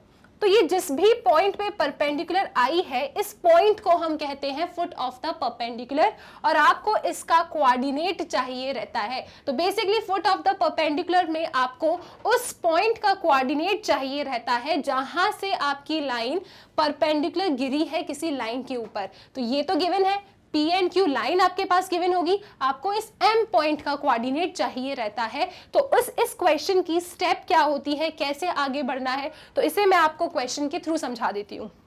सबसे पहले आप क्या करते हैं, सबसे पहले क्योंकि यहाँ पे लाइन की इक्वेशन गिवन नहीं थी, हमें तो सिर्फ इनने 2 पॉइंट दे दिए थे, तो इक्वेशन आप जानते हो टू फॉर्म का, राइट। जब आपको 2 पॉइंट गिवन होता है तो उससे लाइन की कैसे इक्वेशन बनाते हैं, आप इस फॉर्मूले की हेल्प से इस पी क्यू लाइन की इक्वेशन बना लोगे। जैसे ही आपने पी क्यू लाइन की इक्वेशन बना ली, आपका आधा काम खत्म। सेकंड स्टेप आपको क्या करना होता है कि इस पी क्यू लाइन पे आपको कोई भी एक आर्बिटरी पॉइंट या कोई भी एक जनरल पॉइंट को फाइंड करना होता है। तो जनरल पॉइंट को हम कैसे फाइंड करते हैं, लाइन को इक्वेट कर दीजिए लैम्डा से। जब आपने लाइन को इक्वेट किया लैम्डा से तो आपको x कुछ मिलेगा, y कुछ मिलेगा और z कुछ मिल जाएगा। अब हमने कहा कि यार PQ के ये आर्बिटरी पॉइंट है, जनरल पॉइंट है, PQ लाइन मेरी ये रही, मैंने कह दिया वो जो पॉइंट्स मेरे XYZ आए हैं वो कोई और नहीं M के कोऑर्डिनेट्स है, तो M क्या है मेरा फुट ऑफ द परपेंडिकुलर। अब कैसे भी करके अगर मुझे लैम्डा मिल जाता है तो मेरे पास अच्छे तरीके से M के कोऑर्डिनेट्स आ जाएंगे। तो जो मेरा दूसरा प्लान रहेगा इसमें वो क्या रहने वाला है कि कैसे भी करके लैम्डा निकाल लो। अब लैम्डा कैसे निकालोगे आप? लैम्डा को फाइंड करने के लिए आपको साफ साफ समझ में आ रहा है कि AM एक लाइन है, PQ एक लाइन है, तो AM लाइन आपकी परपेंडिकुलर आ रही है PQ लाइन से। और जब दो लाइंस आपकी परपेंडिकुलर होती हैं तो बिल्कुल सही जवाब, उनका डायरेक्शन रेशियोज का प्रोडक्ट का सम 0 होता है। तो आप यहाँ पे PQ लाइन के डायरेक्शन रेशियोज, PQ के डायरेक्शन रेशियोज क्या होंगे? 4 0 -2, ठीक है। तो 4 0 -2 का मल्टीप्लिकेशन कर देंगे आप AM के डायरेक्शन रेशियो से। AM का डायरेक्शन रेशियो कहाँ है आपके पास? है ही नहीं, तो हम फाइंड कर सकते हैं direction ratio of a line joining 2 point. उसे हम कैसे फाइंड करते हैं? टर्मिनल माइनस इनिशियल करके, ठीक है। आपके पास इसका कोऑर्डिनेट है, आपके पास इसका कोऑर्डिनेट है, आपको रेस्पेक्टिव कोऑर्डिनेट्स को बस सब्ट्रैक्ट करते जाना है। तो सब्ट्रैक्ट करने पे आपके पास AM के DRs आ गए, ठीक है। आपके पास PQ के DR है, दोनों परपेंडिकुलर है, प्रोडक्ट का सम इक्वल टू 0 कीजिए, आपको लैम्डा की वैल्यू मिल जाएगी। और एक बार जब आपको लैम्डा मिल गया तो यहाँ सब्स्टिट्यूट कर देंगे आप, तो आपको XYZ के कोऑर्डिनेट्स मिल जाते हैं। तो इस तरीके से किसी पॉइंट का अगर फुट ऑफ द परपेंडिकुलर किसी लाइन पे चाहिए तो हम क्या करते हैं? सबसे पहला काम आप लोग उस लाइन का एक जनरल पॉइंट फाइंड करते हो लैम्डा से इक्वेट करके। अब लाइन का जनरल पॉइंट है तो हमने कह दिया कि वो फुट ऑफ द परपेंडिकुलर है, राइट, क्योंकि M भी तो PQ पे है, M का कोऑर्डिनेट आ गया। फिर आप देख रहे हो यार कैसे भी करके लैम्डा गायब करना है, कैसे करोगे? आप देख रहे हो AM परपेंडिकुलर है PQ पे, जब दो लाइंस परपेंडिकुलर होती हैं तो उनका DRs का प्रोडक्ट का सम 0 होता है। तो AM का DR आप निकाल देंगे, A है, M के भी कोऑर्डिनेट्स है, टर्मिनल माइनस इनिशियल करके, और PQ के DR आपको लाइन के नीचे वाले पोर्शन से मिल जाता है। प्रोडक्ट का सम 0 किया, लैम्डा मिल गया, सब्स्टिट्यूट करो, फुट ऑफ द परपेंडिकुलर आ गया, काम खत्म। तो कभी कभी तो ये लोग लाइन की इक्वेशन देते नहीं है, कभी कभी आपको ये लोग लाइन की इक्वेशन दे देते हैं। जैसे इस क्वेश्चन में जो नेक्स्ट क्वेश्चन है, यहाँ पे आपसे बोल रहे हैं इमेज निकालो इस पॉइंट का इस लाइन के ऊपर, ठीक है। तो इसे हम कैसे सॉल्व करेंगे देखिए जरा। इस पॉइंट का इमेज इस लाइन पे चाहिए, राइट। तो इमेज चाहिए, उससे पहले आपको फुट ऑफ द परपेंडिकुलर चाहिए रहता है। तो मैंने कह दिया कि AB मेरी लाइन है, राइट। मैंने क्या कहा कि मेरी लाइन कौन है? AB, ओके जी, AB मेरी लाइन है। मुझे इस पॉइंट का इमेज चाहिए। इमेज से पहले मुझे इस पॉइंट का ना foot of the perpendicular AB पे निकालना पड़ेगा। तो सबसे पहला काम आपको वही करना है, इस लाइन का एक जनरल पॉइंट आप निकालेंगे, लैम्डा या K किसी को भी इक्वेट करके आपको जनरल पॉइंट मिल जाएगा। इसके बाद आप PQ के डायरेक्शन रेशियोज निकाल लेना। PQ का डायरेक्शन रेशियो क्या होगा? K - 1, 2K + 1 - 6, इस तरीके से आपने PQ के DR निकाले। फिर आप देख रहे हो कि ये PQ लाइन मेरी AB लाइन पे परपेंडिकुलर है, और जब भी दो लाइंस परपेंडिकुलर होती है तो अगेन DRs का प्रोडक्ट का सम 0 होता है। इसके DR 1 2 3 है, इसके DRs आपने सब्ट्रैक्ट करके फाइंड कर लिया। तो जब आपने ये काम किया आपको K की वैल्यू मिल गई। K की वैल्यू जब आपको मिल जाएगी आप यहाँ सब्स्टिट्यूट करेंगे तो आपको Q मतलब फुट ऑफ द परपेंडिकुलर मिल जाएगा। लेकिन फुट ऑफ द परपेंडिकुलर नहीं, हमें तो इस पॉइंट P का इमेज चाहिए था। तो ठीक है, जितना डिस्टेंस PQ का होगा उतना ही डिस्टेंस QR का होगा। हमने कह दिया कि R is the image of P, R is the image of point P, ठीक है। तो जितना इसका डिस्टेंस Q से है इतना ही इसका डिस्टेंस Q से होगा। तो आप क्या करेंगे? मिड पॉइंट फॉर्मूला लगाएंगे। Q will be the midpoint, आपने मिड पॉइंट फॉर्मूला लगाया, सो Q का coordinate is equal to 1 + A। Suppose हमने कहा कि इमेज के जो कोऑर्डिनेट्स हैं वो ABC है, तो क्या हो गया? Q का कोऑर्डिनेट 1 आया, so 1 is equal to A + 1/2। Again आपका जो Q का कोऑर्डिनेट है 3 आया, सो आपने क्या किया? 6 + B इज इक्वल टू 3 किया डिवाइडेड बाई 2। फिर आपका जो नेक्स्ट कोऑर्डिनेट है z वाला दैट इज 5, तो आप क्या करेंगे, आप लिखेंगे यहाँ पे कि मिड पॉइंट तो हमारा 5 है। मिड पॉइंट फॉर्मूला क्या कहता है कि this plus this divided by 2 is equal to z वाला कोऑर्डिनेट। तो वो ही काम आपने किया, इसे सॉल्व किया और आपके पास इमेज आ गई। ठीक है, तो इमेज निकालने के लिए पहले फुट ऑफ द परपेंडिकुलर, फिर mid point formula, that's it. तो ये हो गया जब लाइन के आपको फुट ऑफ परपेंडिकुलर और इमेज चाहिए होता है। अब प्लेन में भी फुट ऑफ द परपेंडिकुलर के दो टाइप के क्वेश्चन आते हैं। क्वेश्चन नंबर 1, जब आपसे foot of the perpendicular from origin to the plane पूछते हैं। ठीक है, ओरिजिन से प्लेन पे फुट ऑफ द परपेंडिकुलर जब आपको चाहिए, ओरिजिन शब्द को पकड़ लो, ओरिजिन शब्द लिखा है, ओरिजिन से फुट ऑफ द परपेंडिकुलर चाहिए, तो इसमें आपको क्या करना होता है, जो भी आपकी प्लेन की इक्वेशन है उसे आप नॉर्मल फॉर्म में कन्वर्ट कर लो, lx plus m y plus n z equal to d. How to convert, उसके मैग्नीट्यूड से डिवाइड करके दोनों तरफ। उसके बाद आप एल डी, एम डी और एन डी करेंगे तो आपको ओरिजिन से प्लेन के ऊपर फुट ऑफ द परपेंडिकुलर मिल जाएगा। जैसे कि इसका सोल्यूशन, राइट, ये प्लेन था, मैंने क्या किया, इसके डायरेक्शन रेशियो √3 आया, √3 से पूरे प्लेन को डिवाइड किया, तो 1/√3 L हो गया, 1/√3 M, 1/√3 N। तो L D M D N D किया, तो इस तरीके से मेरे पास foot of the perpendicular from the origin आ गया। ठीक है, एक तरीका ये होता है जब ओरिजिन शब्द का उपयोग किया जाता है प्लेन वाले क्वेश्चंस में। अब ऐसे कुछ क्वेश्चंस जहां पे मेरे पास एक पॉइंट है और मेरे पास एक प्लेन है और इस पॉइंट की इमेज मुझे इस प्लेन पे चाहिए। अब इमेज अगर चाहिए तो फुट ऑफ द परपेंडिकुलर से होते हुए आपको गुजरना होता है। ठीक है, तो सबसे पहले एक पॉइंट है, उसकी प्लेन पे इमेज चाहिए, तो सबसे पहले आप क्या निकालेंगे, foot of the perpendicular, right. तो इस क्वेश्चन को देखो कैसे सॉल्व किया आपने। ये रहा आपका पॉइंट P1 2 3 और ये रहा आपका प्लेन, यहां लिखी है प्लेन की इक्वेशन। मुझे चाहिए इस पॉइंट P की इमेज जिसे मैंने कहा है n। मैंने कहा रुको, एक बार में आपको n मिलेगी नहीं, सबसे पहले आपको ये m पॉइंट फाइंड करना पड़ेगा which is the foot of the perpendicular on the plane. तो ये कैसे मिलेगा मुझे, देखो सबसे पहले जो भी प्लेन की इक्वेशन आपको गिवन है ना, उसके डायरेक्शन रेशियोज आप निकाल लीजिए, तो वो तो 1 to 4 होंगे। हमने कह दिया कि m क्या है, फुट ऑफ द परपेंडिकुलर है, और ये m पॉइंट मेरा इस pm को ज्वाइन करके आया है, राइट। तो pm क्या है मेरी, pm मेरी इस प्लेन के ऊपर एक लाइन है। ठीक है, एक वो लाइन है जो किसी एक पॉइंट से पास कर रही है। उसके डीआर्स के बारे में अभी मुझे कुछ नहीं पता, लेकिन ये जो मेरी लाइन है इस पॉइंट से पास कर रही है। So equation of a line passing through one point का फॉर्मूला मैंने लगाया, और यहाँ आपने देखा कि मैम आपने तो डीआर्स की जगह पे 1 2 4 लिखा, वो आपने कैसे लिख दिया, वो 1 2 4 जो आपके डीआर्स आए थे वो तो प्लेन के डीआर्स थे। अब आप याद करो, अगर ये प्लेन का डीआर होता है तो प्लेन पे जो नॉर्मल होता है उसका भी तो डीआर 1 2 4 होता है, राइट। तो पीएम मेरी कोई साधारण सी लाइन नहीं है, पीएम क्या है, नॉर्मल है प्लेन का। तो इसीलिए जब मैं इक्वेशन ऑफ पीएम बना रही हूं तो मेरे डीआर्स 1 2 4 हो जाएंगे, राइट। तो वो मेरी इक्वेशन आ गई। अब क्या करेंगे आप, अब आपको कैसे भी करके इस m पॉइंट के कोऑर्डिनेट्स चाहिए, तो वही काम करना है आपको, लैम्डा r या k किसी से भी इक्वेट करो। तो हमने r से इक्वेट किया, हमारे पास m के कोऑर्डिनेट्स आ गए। अब हम क्या देख रहे हैं कि ये m पॉइंट किसके ऊपर लाई कर रहा है, ये m पॉइंट लाई कर रहा है प्लेन के ऊपर। मतलब m के जो कोऑर्डिनेट्स आए हैं वो प्लेन की इक्वेशन को सेटिस्फाई करेंगे। प्लेन की इक्वेशन क्या थी आपकी, प्लेन की इक्वेशन थी ये।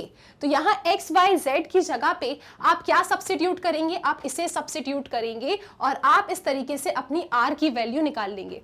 तो r की वैल्यू जब आपने सब्स्टिट्यूट करी यहाँ पे तो आपको फुट ऑफ द परपेंडिकुलर मिल गया। इसके कोऑर्डिनेट आपके पास है, आपको चाहिए इमेज। आप देख सकते हो ये क्या है, ये मिड पॉइंट है Pn का। तो मिड पॉइंट फॉर्मूला आपने लगाया और आपको इमेज के कोऑर्डिनेट्स मिल गए। इस तरीके से आपने लाइन हो या प्लेन हो, उनके फुट ऑफ द परपेंडिकुलर या इमेज किस तरीके से सॉल्व किया जाता है इसे देख लिया। इसके बाद एक ये बहुत इंपॉर्टेंट कंसेप्ट है, इसको याद रखिएगा। जब दो लाइंस आपकी परपेंडिकुलर होती हैं तो उनके डीआर्स का प्रोडक्ट का सम 0 होता है। जब दो लाइंस आपकी पैरेलल होती हैं तो उनके डीआर्स प्रोपोर्शनल होते हैं। सेम कहानी दो प्लेन्स की भी है, लेकिन जब एक कॉम्बिनेशन आ जाता है लाइन एंड प्लेन का, तब आपके लाइन एंड प्लेन परपेंडिकुलर होंगे तो उनके डीआरस कैसे होंगे, प्रोपोर्शनल होंगे, और अगर आपके लाइन एंड प्लेन पैरेलल है तो उनके डीआरस का प्रोडक्ट का सम 0 होगा। किसी भी क्वेश्चन को गलत ना करो। अब आप लोगों को अचानक से एक कंसेप्ट याद आया होगा कि कभी कभी जब हम प्रोबेबिलिटी फाइंड करते थे तब फेवरेबल बाय टोटल करके अपने आंसर को लेके आ जाते थे, राइट। चाहे क्वेश्चन किसी का भी बना रहे, प्रोबेबिलिटी फाइंड करने के लिए हम लोग favourable divided by total number of elements किया करते थे। फिर कभी कुछ ऐसे क्वेश्चंस भी हमने देखे जहां पे ये वाला लॉजिक फेल हो रहा था और हमारे आंसर गलत आ रहे थे। आई होप आप लोग पकड़ पा रहे हो मैं किस एग्जाम्पल की बात कर रही हूँ। आपकी बुक एनसीईआरटी से एक ऐसा एग्जाम्पल था जहां पे मोस्ट ऑफ द स्टूडेंट्स अपने क्वेश्चन को गलत करते हैं। तो डिफरेंट अप्रोच क्या है प्रोबेबिलिटी की, और उस अप्रोच को कब हमें फॉलो करना है, और जो बचपन में हम प्रोबेबिलिटी का फॉर्मूला पढ़ के आए थे वो फॉर्मूला हमें कब लगाना होता है, तो इन दोनों को अपन डिस्टिंग्विश करते हैं। सबसे पहले एक केस 1 ले लेते हैं अपन। केस 1 में हमने क्या किया, हमने एक डाइस को 2 बार थ्रो किया, और डाइस हमारी कैसी है, एक फेयर डाइस है, अनबायस्ड डाई है, राइट। अनबायस्ड डाई का होने का मतलब क्या होता है कि हर एक एलिमेंट की जो आने की प्रोबेबिलिटी है वो इक्वली लाइकली है। ओके सब कुछ एकदम इक्वली लाइकली है। ऐसा नहीं है कि मैंने डाइस को फेंका तो एक जो नंबर है उस पर वो ज्यादा बार आए, या जो 6 नंबर है वो ज्यादा बार आए, नहीं, सारे एलिमेंट्स कैसे हैं, इक्वली लाइकली है। तो जब आपके आउटकम्स इक्वली लाइकली होते हैं तब आप अपना बचपन वाला अप्रोच करते हैं प्रोबेबिलिटी में, that is number of elements favourable जो है divided by total number of elements जो आपके सैंपल स्पेस में भरे पड़े हैं। ओके अब जैसे यहाँ पे मैंने डाइस को 2 बार फेंका है, अब कुछ भी एक्सपेरिमेंट होगा, मेरे पास तो इवेंट ई है और मेरे पास इवेंट एफ है, राइट। अब मेरी सैंपल स्पेस कैसी बनी है, मेरी सैंपल स्पेस बनी है उन एलिमेंट से जो कैसे हैं, वो एलिमेंट्स जो इक्वली लाइकली हैं, सबका आना बिल्कुल बराबर है, ठीक है। जैसे अगर मैं हल्का सा आप लोगों को सैंपल स्पेस बना के दिखाऊं यहाँ पे, तो आप जानते हैं यहाँ पे हमने लिखा जब 2 डाइस को फेंकते हैं तो आपको 1 1 मिलता है, 1 2 मिलता है, 1 3 मिलता है, एंड ऐसे सो ऑन करके 1 6 मिलता है, और ऐसे ही आपकी गाड़ी आगे बढ़ती है 6 1 से लेके कहाँ तक, 6 6 तक। अब यहाँ पे जितने भी एलिमेंट्स हैं ये सब इक्वली लाइकली है, इन सब की प्रोबेबिलिटी समान है, ठीक है। कैसे, देखो जैसे अगर मैं बात करूं एक डाइस पे 1 आने की प्रोबेबिलिटी क्या होती है, एक डाई पे 1 आने की प्रोबेबिलिटी क्या होती है, 1/6, कॉमा का मतलब है इनटू। दूसरी डाइस पे भी 1 आने की प्रोबेबिलिटी क्या होगी, 1/6। सो 1/6 इंटू 1/6 क्या है, 1/36। ऐसे ही आप चेक कर लीजिए यहाँ जितने भी आपके 36 एलिमेंट्स लिखे हैं उन सब की प्रोबेबिलिटी कितनी आएगी, 1/36 आएगी। ये चीज आप चेक कर सकते हो। एक आने की प्रोबेबिलिटी 1/6, कॉमा मतलब इनटू 2 आने की प्रोबेबिलिटी भी कितनी होती है डाइस पे, 1/6। 6 इंटू 6 कितना भी दिल कहे 12, 12 नहीं होता, 36 होता है, ठीक है। तो यहाँ जितने भी एलिमेंट्स रखे हैं इन सब की प्रोबेबिलिटी 1/36 है, मतलब मेरे सैंपल स्पेस कैसी है, इक्वली लाइकली है। तो जब आपकी सैंपल स्पेस इक्वली लाइकली है तब आप कौन सा फॉर्मूला लगा सकते हैं, नंबर ऑफ एलिमेंट्स। जैसे अगर मैं यहाँ पे बात करती हूँ आप लोगों से कि प्रोबेबिलिटी ऑफ ई बता दो मुझे, तो मेरा सेट ई सामने रखा है तो ई सेट की प्रोबेबिलिटी क्या होगी, आप क्या करेंगे ई की प्रोबेबिलिटी बताने के लिए, number of elements in E divided by number of elements in the sample space. तो आप काउंट कर लीजिए कितने हैं, 1 2 3 4 5 6 7 8 9 10 11, राइट। तो आपने क्या किया, 11/36 किया, सही बात है। ओके तो जब आपके सैंपल स्पेस में रखे एलिमेंट्स इक्वली लाइकली होते हैं, हर एक आउटकम की प्रोबेबिलिटी बिल्कुल सेम है, मतलब आप क्या करेंगे, आप अपना बचपन वाला फॉर्मूला लगाएंगे, फेवरेबल डिवाइडेड बाय टोटल। इसी तरीके से आप प्रोबेबिलिटी ऑफ एफ देख सकते हैं, क्या होगा, number of elements in F divided by number of elements in sample space, कितने हैं, 1 2 3 4 5, 5/36। फिर आगे जो कहानी है वो कंडीशनल प्रोबेबिलिटी की है, वहां पे आप समझना चाहे तो देख सकते हैं। ई इंटरसेक्शन एफ निकाला, probability of E intersection F क्या होगी, 1 2, 2/36, मतलब हमने नॉर्मली काउंट किया और जितने एलिमेंट सैंपल स्पेस में थे उससे डिवाइड कर दिया, ठीक है। इसी तरीके से आपने इसकी प्रोबेबिलिटी निकाली, आपको 2/5 मिला। सो आई होप ये चीज आपको क्लियर हुई कि जो हम काम फेवरेबल बाय टोटल किया करते थे वो कब करते थे, जब आपके एक्सपेरिमेंट में जो इवेंट्स हैं, जो एलिमेंट्स हैं, जो आउटकम्स हैं वो कैसे हो, इक्वली लाइकली हो। ओके, अब बात करते हैं कि अगर कभी हमारे सैंपल स्पेस में जो आउटकम्स बैठे हैं वो इक्वली लाइकली नहीं है, राइट, तो उस केस में हम किस तरीके से प्रोबेबिलिटी फाइंड करते हैं। जैसे आप लोगों के सामने एक सैंपल स्पेस है, आप कुछ भी एक्सपेरिमेंट परफॉर्म किया होगा, मैंने तो बस एक सैंपल स्पेस उठा ली। आप इस सैंपल स्पेस में क्या देख पा रहे हो कि head head head tail, tail 1, tail 2, tail 3, tail 4, tail 5, tail 6। Basically यहाँ पे एक्सपेरिमेंट क्या था कि हमारे पास एक कॉइन है और हमारे पास एक डाइस है, हम उसका कुछ थ्रो कर रहे हैं और फिर एक पेयर बनाते जा रहे हैं। तो मैंने सिर्फ सैंपल स्पेस पिक किया सो दैट मैं आपको समझा सकूं कि ये सैंपल स्पेस में रखे आउटकम्स मेरे इक्वली लाइकली नहीं है। ठीक है मैम, आप कैसे कह सकते हो ये चीज, तो आओ जरा चेक करते हैं अपन। मेरा कहना ये है कि ये जो मेरी सैंपल स्पेस बैठी है ना, it is not equally likely. अब आओ जरा इस बात को कंफर्म करते हैं, ये इक्वली लाइकली नहीं है। तो आप देख सकते हो हेड, एक कॉइन पे हेड आने की प्रोबेबिलिटी क्या होती है, एक कॉइन पे हेड आने की प्रोबेबिलिटी होती है आपकी हाफ, दूसरे कॉइन पे भी क्या होगी, हाफ। तो इस पहले वाली की प्रोबेबिलिटी क्या आई, 1/4। ठीक है जी, इसकी प्रोबेबिलिटी 1/4, इसकी प्रोबेबिलिटी 1/4। लेकिन जैसे ही आप यहाँ पे आते हैं, ये डाइस की बात है 1 से 6 तक, और HNT आप समझते हैं कॉइन की बात है, तो यहाँ पे टेल आने की प्रोबेबिलिटी हाफ, 1 आने की प्रोबेबिलिटी 1/6, तो आपको मिल रहा है 1/12। सिमिलरली यहाँ पे भी आपको क्या मिलेगा, 1/12। मतलब आपके सैंपल स्पेस में जो एलिमेंट्स रखे हैं उन सब की प्रोबेबिलिटी कैसी आ रही है, डिफरेंट आ रही है। लेकिन प्रीवियस क्वेश्चन में हमने देखा था, जब डाइस को 2 बार रोल किया था, डाइस हमारी एकदम फेयर थी, तो वहां पे जो 36 एलिमेंट्स थे, उन सभी 36 एलिमेंट्स की जो प्रोबेबिलिटी आ रही थी वो कितनी आ रही थी, 1/36। सबकी प्रोबेबिलिटी सेम थी।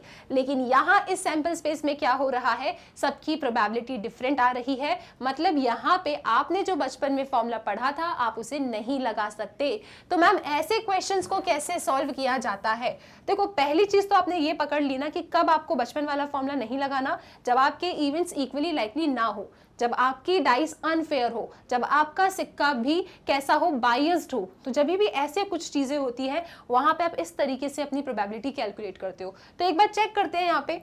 ठीक है, तो सैंपल स्पेस थी इवेंट ई, हमने कुछ इवेंट एफ बनाया, हमने ई इंटरसेक्शन एफ बनाया। सपोज कीजिए कि मुझे इस क्वेश्चन में ना इसकी प्रोबेबिलिटी फाइंड करनी थी, probability of E intersection F divided by probability of F. तो पहले हम क्या करते थे कि कितने एलिमेंट्स ई इंटरसेक्शन एफ में है और कितने एलिमेंट सैंपल स्पेस में है उसे डिवाइड करते थे। लेकिन यहाँ पे अगर ऐसा करेंगे तो क्वेश्चन गलत हो जाएगा, क्योंकि हमारे एलिमेंट्स कैसे हैं, इक्वली लाइकली नहीं है। तो मैं ई इंटरसेक्शन एफ की प्रोबेबिलिटी कैसे निकालूंगी, मेरे ई इंटरसेक्शन एफ में जितने भी एलिमेंट्स बैठे हैं मैं उनकी इंडिविजुअल प्रोबेबिलिटीज निकालूंगी। ठीक है, जैसे ई इंटरसेक्शन एफ में t,5 है, इसकी प्रोबेबिलिटी, कॉमा का मतलब देखो एक खत्म हुआ ब्रैकेट, दूसरा ब्रैकेट शुरू हो रहा है तो आपको प्लस बनाना है, फिर प्रोबेबिलिटी ऑफ t,6 आपको लेके आना है। यहाँ पे आप t की प्रोबेबिलिटी फाइंड करेंगे। ठीक है, प्रोबेबिलिटी ऑफ t फाइंड करेंगे, कितना आएगा, आप इसे लिखेंगे t की प्रोबेबिलिटी हाफ, राइट। कैसे लिखोगे आप, हाफ, और 5 आने की प्रोबेबिलिटी कितनी होगी, 1/6, क्योंकि 5 डाइस से आया है। सिमिलरली यहाँ पे कितना होगा, हाफ इंटू 1/6, तो आपको मिलेगा कितना, 1/12 प्लस 1/12, मतलब कि कितना, 1/6। ठीक है जी, कितना आया आपके पास इसकी प्रोबेबिलिटी, आपके पास इस पूरे ई इंटरसेक्शन एफ की प्रोबेबिलिटी 1/6 आ रही है। ओके, तो पहले देखो आप, अगर आप इसको साधारण तरीके से करते ना, पी ई इंटरसेक्शन एफ की प्रोबेबिलिटी, तो आपकी 1/6 नहीं आती। चेक करो कितनी आती, आपकी प्रोबेबिलिटी आती यहाँ पे, कितने एलिमेंट्स हैं ई इंटरसेक्शन एफ में, 2। टोटल एलिमेंट्स कितने यहाँ पे, 1 2 3 4 5 6 7 8, तो आप लोग 2/8 लिखते और वो क्वेश्चन आपका गलत हो जाता। ठीक है, यहाँ पे हमने एक डिफरेंट अप्रोच को अपनाया है प्रोबेबिलिटी फाइंड करने के लिए, और ऐसी अप्रोच हमने क्यों अपनाई, क्योंकि हमारे इवेंट्स इक्वली लाइकली नहीं थे। कैसे फाइंड किया हमने प्रोबेबिलिटी, हमने कहा कि ई इंटरसेक्शन एफ में 2 एलिमेंट है, पहले हम इस पूरे की प्रोबेबिलिटी फाइंड करेंगे, फिर बीच में प्लस बनाएंगे और फिर इस वाले इवेंट की प्रोबेबिलिटी निकालेंगे। ठीक है जी, तो यहाँ पे इसकी प्रोबेबिलिटी कैसे निकालोगे आप, पहले t की प्रोबेबिलिटी इंटू करोगे 5 की प्रोबेबिलिटी, 5 आया है डाइस से, तो ऐसे काम किया, फिर यहाँ पे ऐड किया, 1/6 आया। आई होप ये बातें आपको क्लियर है। उसके बाद नीचे क्या लिखा था, प्रोबेबिलिटी ऑफ f, तो आप f की प्रोबेबिलिटी कैसे निकालोगे, आप अपने f में लिखे हर एक एलिमेंट को पकड़ लोगे। ठीक है, जैसे ht है तो ht की प्रोबेबिलिटी क्या होगी, इसकी हाफ और इसकी भी हाफ मतलब 1/4, ठीक है। इसकी क्या होगी, हाफ इंटू 1/6 मतलब कि 1/12, और सेम टू सेम 6 बार लिखे हैं तो इंटू 6 कर दीजिए। तो यहाँ पे मिलेगी आपको प्रोबेबिलिटी 1/4 प्लस हाफ, ठीक है। आप एलसीएम लेंगे, आया 4, दिस इज 1 + 2 यानी कि 3/4, और आप चेक कर लीजिए 3/4 लिखा है। जब इसे सिंप्लीफाई किया तो आंसर 2/9 आया। सो आई होप ये अप्रोच आपको समझ में आ गई कि ऐसी अप्रोच आपको कब फॉलो करना है और नॉर्मल अप्रोच कब फॉलो करना है आपकी प्रोबेबिलिटी में। अब बात करते हैं एक बहुत ही ज्यादा important topic, that is theorem of total probability and साथ ही साथ Bayes theorem. Theorem of total probability कब लगती है? देखो, इसमें बहुत लोगों को कंफ्यूजन होता है, तो इस कंफ्यूजन को अपन दूर करते हैं इस एग्जाम्पल के साथ। सपोज कीजिए मेरे पास ये 3 बैग है, ओके। अब मुझे इन बैग में से, मैंने आपको नहीं बताया कौन सा बैग उठाना है, सिंपल आपसे कह दिया कि जो रेड और ब्लैक टाइप की बॉल्स इन बैग्स में रखी है ना, आप मुझे रेड बॉल की प्रोबेबिलिटी बता दो, ठीक है। मैंने आपसे क्या कहा, मैंने आपसे कहा कि 3 बैग हैं, कोई भी उठा लो, मैंने नहीं बताया कौन सा बैग आपको उठाना है, सिंपल आपसे कह दिया कि रेड बॉल की प्रोबेबिलिटी बताओ। तो आप क्या बोलोगे, आपने हमें बताया ही नहीं। हमारे पास यहाँ क्या हो रहा है, हमारे पास यहाँ पे अनेक रास्ते आ रहे हैं और मंजिल क्या है, मंजिल है रेड बॉल तक पहुंचना। तो आप हर एक रास्ते पे चलोगे और अपने रेड बॉल तक पहुंचोगे, ठीक है। तो कैसे चलना है आपको, प्रोबेबिलिटी ऑफ रेड बॉल क्या होगा, सबसे पहले आपने बैग 1 को उठाया, फिर आप बातें करोगे, बैग 1 को उठाया तो रेड बॉल आया। इसी तरीके से आप बैग 2 को उठाओगे, फिर बोलोगे बैग 2 को उठाया, उसमें से रेड बॉल बाहर आया, एंड सो ऑन करेंगे आप अपने थर्ड बैग के लिए। तो ये इस केस में लगती है लॉ ऑफ टोटल प्रोबेबिलिटी, जब आपको नहीं बताता कि किस बैग को उठाना है और नॉर्मली बोल देते हैं कि प्रोबेबिलिटी बताओ, ठीक है। अब बात करते हैं बेस थ्योरम कब लगती है। बेस थ्योरम हम तब लगाते हैं जब एक इवेंट हो चुका होता है, ठीक है। एक इवेंट हो चुका है, जैसे हमने कहा कि हमने ना रेड बॉल बाहर निकाल ली है। प्रीवियस क्वेश्चन में आपसे रेड बॉल की प्रोबेबिलिटी पूछी थी। बेस थ्योरम में क्या बोलते हैं कि हमने रेड बॉल निकाल ली, ठीक है।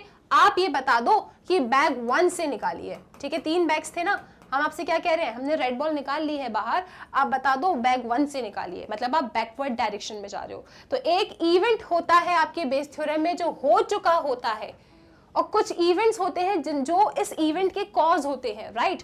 हो सकता है रेड बॉल E1 से आया हो, E2 से आया हो, E3 से आया हो।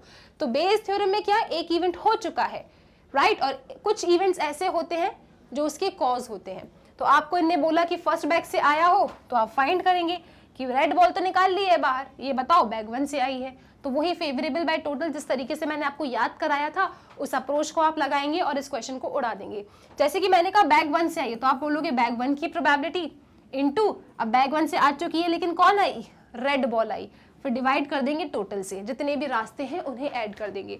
तो इस तरीके से आपका बेस थ्योरम लगता है। आई होप आपको आइडेंटिफिकेशन समझ में आया होगा कि कब हमें लॉ ऑफ टोटल प्रोबेबिलिटी लगाना है, कब हमें बेस थ्योरम लगाना है, और इसके साथ साथ कब हमें नॉर्मल अप्रोच लगानी है अपनी प्रोबेबिलिटी में और कब थोड़ी डिफरेंट अप्रोच लगानी है प्रोबेबिलिटी में। डिफरेंट अप्रोच क्या कहती है कि जितने भी आउटकम्स रखे हैं उनकी प्रोबेबिलिटीज निकालो, साथ में है तो इंटू कर दो, फिर कॉमा है प्लस कर दो, फिर जो दूसरा एलिमेंट है उसकी प्रोबेबिलिटी निकालो। इस तरीके से आप सेकंड अप्रोच को फॉलो करते हो। कब फॉलो करते हो, जब आपके इवेंट्स इक्वली लाइकली ना हो। आई होप ये छोटी छोटी बातें आप याद रखेंगे। सो स्टूडेंट्स, आप जानते हैं मैग्नेट ब्रेन्स की वेबसाइट है, जिसे गूगल पे जाके आप magnetbrains.com डाल के सर्च कर सकते हैं। जब आप सर्च करेंगे आपके सामने किस टाइप का पेज ओपन होगा। यहाँ पे 12th क्लास अगर आप पढ़ना चाहते हैं, क्लास 12th में जो भी सब्जेक्ट पढ़ना है, NCERT पढ़ना है, NCERT पे क्लिक कीजिए। मैं आपको मिलूंगी पढ़ाते हुए, एंड स्टूडेंट्स पढ़ते रहिए मैग्नेट ब्रेन्स के साथ।